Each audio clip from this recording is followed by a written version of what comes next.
నమస్తే అండి. అందరూ ఎలా ఉన్నారు? అందరూ బాగున్నారని, మరింత బాగుండాలని కోరుకుంటూ ఈరోజు ఒక మంచి రెసిపీ మీకోసం. ఇది నేను ఒక 15 డేస్, 20 డేస్ బ్యాక్ మీకు నేను అరటి దూట తాగుతున్నాను నడుము నొప్పికి అని. అంటే నాకు స్టోన్స్ ఉన్నాయన్నమాట. దానికోసం నడుము నొప్పి వస్తూ ఉంటుంది. మనకి స్టోన్స్ ఉన్నవాళ్ళు ఈ అరటి దూట రసం తాగితే చాలా హెల్త్ బెనిఫిట్స్ ఉంటాయి అని మీకు షేర్ చేశాను, గుర్తుందా? అప్పుడు వీడియో అనమాట ఇది. ఆ వారంలో ఒక రోజు చేసిన వీడియో. అయితే నేను అరటి దూట మనం తెచ్చుకుంటాం కదా, దానిని రోజు పప్పులాగానో రసంలాగానో చేసుకు తాగమనో తినమనో చెప్పాను మీకు. అలాంటప్పుడు కొద్దిగా ఎక్కువ అయిపోతూ ఉంటుంది అరటి దూట ఒక్కోసారి. అప్పుడు చేసుకున్న రెసిపీ అనమాట. ఏం లేదండి, వడలు చేస్తున్నాను. అరటి దూటతో వడలు అనమాట. నా వాయిస్ కొద్దిగా మీకు ఆయాసంగా అనిపించవచ్చు, నాకు కొంచెం జలుబుగా ఉందనమాట, ఇగ్నోర్ చేయండి. అయినా చెప్పడానికి కొంచెం ట్రై చేస్తున్నాను కాదు, కొద్దిగా క్లియర్గా రావడానికే చూశాను అనమాట ఇవాళ. అయితే ఈ అరటి దూట వడలకి మనం ఒక కప్పు శనగపప్పు తీసుకుని ఒక 2-3 అవర్స్ ముందు నానబెట్టేసుకోండి. ఈ అరటి దూట ఒక బెత్తిడి ముక్క అంటారు కదా, కొంచెం ముక్క పెద్ద ముక్కే తీసుకోండి. దాన్ని చిన్న ముక్కలుగా కోసుకొని నీళ్ళలో వేసుకోండి. అలాగే ఒక అరటికాయ కూడా తీసుకోండి. మనం యూజువల్గా శనగపప్పుతో అరటికాయ వేసి వడలు చేసుకుంటూ ఉంటాం. ఆ 2-3 అరటికాయలు వేసుకుని వడలు చేసుకునేటప్పుడు ఆ ఒక అరటికాయని తీసేసి ఒక అరటికాయ ఉంచుకొని కొద్దిగా దూట కలుపుకున్నారనుకోండి, మీకు హెల్త్ బెనిఫిట్స్ కూడా పెరుగుతాయి అన్నమాట. టేస్ట్ కూడా బాగుంటుంది. సరే, ఒట్టి దూటతో కూడా చేసుకోవచ్చు కదా, ఎందుకు అరటికాయ వేయాలి అంటే, ఈ అరటి దూటకి అంత టేస్ట్ ఉండదండి. మనం ఒట్టి అరటి దూటతో శనగపప్పు వేస్తే ఒట్టి శనగపప్పు వడలాగా అనిపిస్తుంది మనకి. సో అరటికాయ మిక్స్ చేశారనుకోండి, కొంచెం మనకి టేస్ట్ ఎన్హాన్స్ అవుతుందో పాటు, చూడండి, నాన్ వెజిటేరియన్స్ కీమా బాల్స్ చేసుకుంటారు ఇంచుమించు. అంటే మరీ నేను అలా ఇంచుమించు అనలేను కానీ కొంచెం అలా అనిపిస్తుంది అనమాట. దాని బదులు ఇది మేము నాన్ వెజిటేరియన్స్ అయినా అప్పుడప్పుడు ఇలాగా మసాలా వడ తినాలి, వెజిటేరియన్ ఫుడ్ తినే రోజున మేము ఇలాంటివి చేసుకుంటూ ఉంటాం అనమాట, ఎప్పుడైనా ఫంక్షన్స్లో వాటిలో కూడా. సో ఈ శనగపప్పు 2-3 గంటలు నానిన శనగపప్పుని మిక్సీ జార్లో తీసుకొని కోసిన అరటి దూటని చిన్న ముక్కలుగా కోసుకున్నాం కదా వేసుకోండి. దానికి ఉప్పు, పసుపు కూడా చేర్చుకోండి. దీంట్లో ఒక చిన్న అల్లం ముక్క, కొద్దిగా జీలకర్ర, కొంచెం మసాలా పొడి కూడా వేసి మీరు గ్రైండ్ చేసుకోండి. నేను ఆ చిన్న క్లిప్పింగ్ మిస్ అయింది మీకు ఇక్కడ, నేను చూపించడం మర్చిపోయాను. అయితే దీన్ని కచ్చాపచ్చగా కాకుండా కొద్దిగా మెత్తగా గారెల పిండిలాగా చేసుకోండి.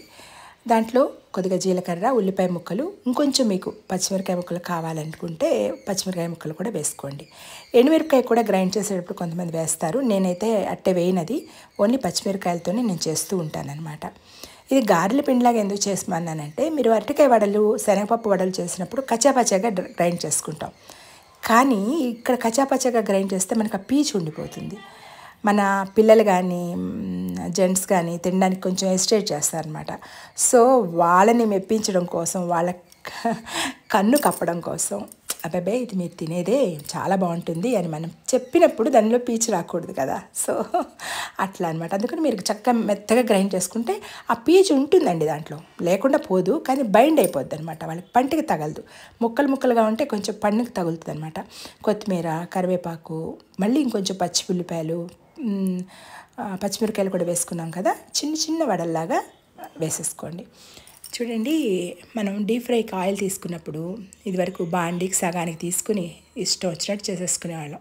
ఇప్పుడు కొంచెం హెల్త్ మీద కాన్షియస్ అందరికీ ఎక్కువైంది. అలాగే దాంతోపాటు నాకు పొదుపు కూడా చేయాలనిపిస్తుంది అనమాట. ఎందుకంటే అనవసరంగా సగం బాండీ నూనె పోసేయడం, దాన్ని పారబోసేయడం, లేకపోతే వెంటనే వాడేసేయడం, ఆ వాడాలి కదా అని ఆయిల్తో ఎక్కువ ఫుడ్ చేసేసుకోవడం, ఇది జరగకుండా ఉండడం కోసం నేను ఎంత తీసుకుంటాను, నేను చేసుకునే బ్యాటర్ ఎంత, ఎన్ని వడలు వస్తాయి, దాన్ని బట్టి నేను ఆయిల్ పోసుకుంటాను. మీరు కూడా అలాగే చేసుకోండి. నేనేం చేస్తానంటే, డీప్ ఫ్రైలో చేసేదానికి కొంతమంది ఇష్టపడరు కదా, నేను ఈ రోజున మెడిసినల్గానే తింటున్నాను కాబట్టి, మెడిసిన్గానే దాన్ని వాడదాం అనుకుంటున్నాను కాబట్టి డీప్ ఫ్రై ఎందుకు అనిపించింది. ఇంట్లో వాళ్ళ కోసం చేశాను, కానీ నాకేం చేశానంటే చీలాలాగా వేసుకోవడానికి ఇంకొంచెం హెల్దీ వెర్షన్లో కొద్దిగా క్యారెట్ కూర కూడా కలిపాను దాంట్లోనే. ఏం లేదండి, 2-3 గరిటెలు ఆల్రెడీ మనం కలిపెట్టుకునే పిండిని తీసుకుని కొద్దిగా క్యారెట్ ముక్కలుగా తురుము కలిపేసి ప్యాన్ మీద కొద్దిగా ఆయిల్ వేసి ఇలాగ చీలాలాగా, అంటే చిన్న అట్టులాగా పరుచుకున్నాను అనమాట. ఇది తొందరగా రాదండి, నేను మీకు చూపించేసేసి వెంటనే వీడియో తీసేయాలన్న హడావిడిలో దాన్ని విరగొట్టాను. అంటే వేగకుండా తిప్పబోయానమాట. సరే పక్కన ఇవి కూడా వడలు కూడా రెడీ అయిపోతున్నాయి. మనం పిల్లలకి అన్నీ తినడం నేర్పాలండి. ఎందుకంటే ఇలాంటివి రేపొద్దున వాళ్ళు ఏదైనా ప్రాబ్లం వచ్చినప్పుడు ఏదైనా తినండి, ఫుడ్ ద్వారా మీరు తగ్గించుకోండి అని చెప్పడానికి లేకుండా అయిపోతుందండి పిల్లలకి ఇప్పుడు. పిల్లలకే కాదు, మనకు కూడా ఏంటో మోడరేట్గా అయిపోయి వీటన్నిటిని పక్కన పెట్టేసాం. కాబట్టి పిల్లలకి వాళ్ళు చేసుకు తింటారా లేదా అనేది పక్కన పెడితే మన దగ్గర ఉన్నప్పుడు అన్ని టేస్ట్లు అలాగే అన్ని ఫ్రాగ్రెన్స్ వాటికి అలవాటు చేయాలండి వాళ్ళకి.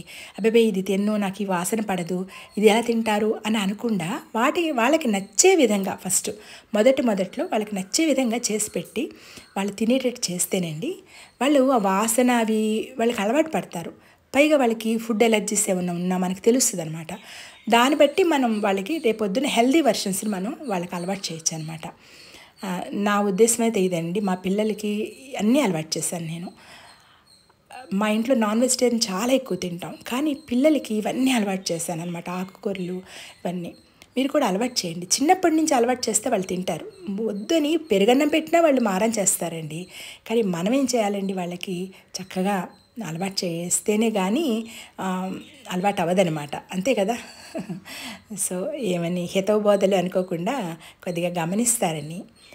ఎందుకండి పిల్లలు హెల్దీగా ఉండాలని మనం కోరుకుంటాం తల్లిదండ్రులుగా. సో మనమే అలవాటు చేయకపోతే ఎలాగా, అలా అనమాట. చక్కగా చూడండి, ఎక్కువ ఆయిల్ కూడా పీల్చలేదు ఇది. అరటికాయ వడ ఎక్కువ ఆయిల్ పీల్చదండి. సో డీప్ ఫ్రై కూడా మనకి చక్కగా తీసుకోవచ్చు నిరభ్యంతరంగా. లేదంటే డీప్ ఫ్రై ఇష్టం లేని వాళ్ళు అలా చీలలాగా వేసుకోండి. ఇదిగోండి నేను ఆ రోజున ఆకుకూర కూడా చేసుకున్నాను, కొండపిండి ఆకు. ఆ రోజు లంచ్ ఏంటంటే కొద్దిగా అన్నం, పప్పు.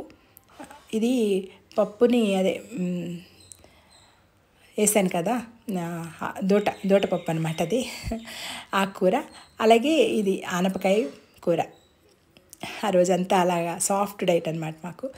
ఆకుకూరతో ఇలా కొద్దిగా తాలింపు, ఇద్దరికి సరిపోద్దండి. ఇది గట్టిగా తింటే ఒకళ్ళ సరిపోద్ది అది ఆకుకూర. సరే పెరుగు, రసం, వాటిని నంచుకోవడానికి వడలు, చీల. నాకైతే ఒక చీల వేసుకున్నాను. నేను మధ్యాహ్నం కూడా చీల వేసుకుని చక్కగా గ్రీన్ టీతో ఎంజాయ్ చేశాను. కొద్దిగా బాయిల్డ్ ఎగ్స్ కూడా చేశాను. ఇది ఆ రోజు మా లంచ్. మరి మీరు కూడా హెల్తీగా తింటూ చక్కటి ఆరోగ్యంతో కలకాలం ఉండాలని కోరుకుంటున్నాను. వీడియో నచ్చిందా? మరి ఉండినా మరొక మంచి వీడియోతో మీ ముందు ఉంటాను. అందాక నమస్తే.